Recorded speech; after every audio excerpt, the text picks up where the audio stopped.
this one is. It's got the little plus sign tip on it. You know what that is.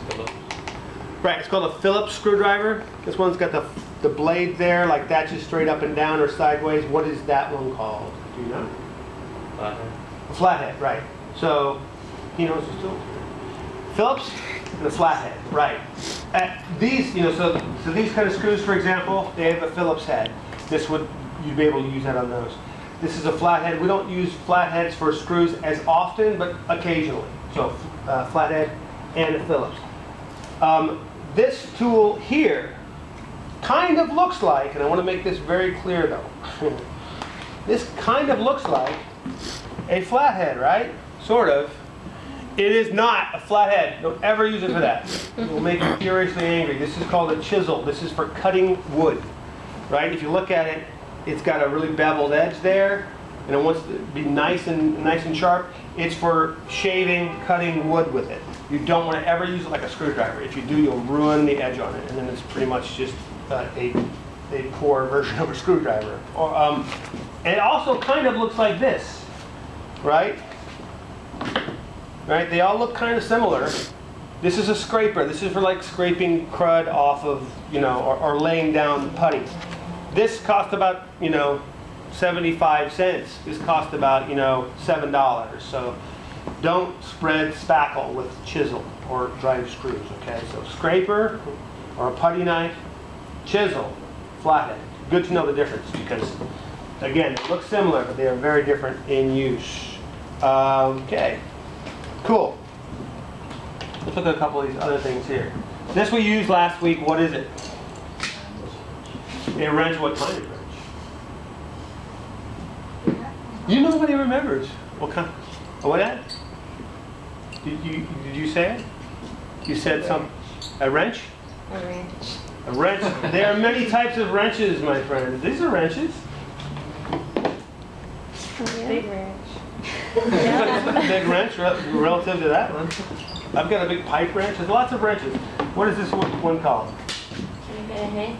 Yeah. C-wrench? Yes!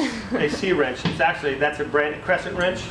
It's an adjustable wrench. It's called adjustable because you can do that. You can adjust, right? People are looking at this like, what is that thing? Right, do you say C or C? You could say C-wrench. You'll hear people call it a C-wrench. Because the brand name Crescent, they are popular for this brand kind of wrench. But it's really technically an adjustable wrench. We use those for doing what in here? Do you remember? Hanging the lights. The lights, right. If you're working on the light hangs, those are pretty much essential. These are like what they call a box wrench, right? You don't have one size on either end, but they're kind of handy in the right purpose, right? A box wrench. You could maybe use these if you had to, if it was the right size for lights, but they're really not the best choice. So that's a box wrench. This is kind of somewhere in between a wrench and something else. This is called a vice grip. So it's kind of a handy little tool because with it, you can clamp it shut. If I adjust it to the right size, for example, if I twist this, it makes the jaws smaller. If I open it up, it makes the jaws bigger. So I'm going to make them kind of small here. And I can clamp on something. Oh, I got to make them bigger yet. Let's see. And I can squeeze them shut. And they hold on, right? So that's really helpful in the right kind of application. And I can put this thing right here to release it, and let's go. So that's called a vice grip, and it's kind of like this, which is a pliers, right? This is for grabbing stuff. If I need to pull a nail out of something or hold on to it with the head of a screw or something. Similar, pliers, vice grips, right?